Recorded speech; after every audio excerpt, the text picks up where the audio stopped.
कहवा के पियर मटिया कैसन कुदार हो, कहवा के देवरानी जेठानी माटी कोड़े जाए हो।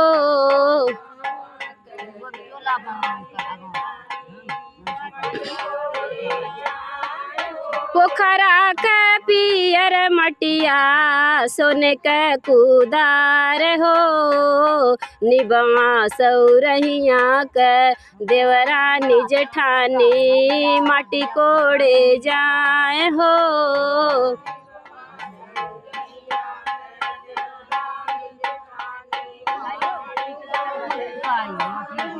आइले आइल छिनरिया माटी कोड़े, आइल छिनरिया माटी कोड़े, माटी कोड़ के रखलिनी सोरे भतार लेके सूते ओ सारे।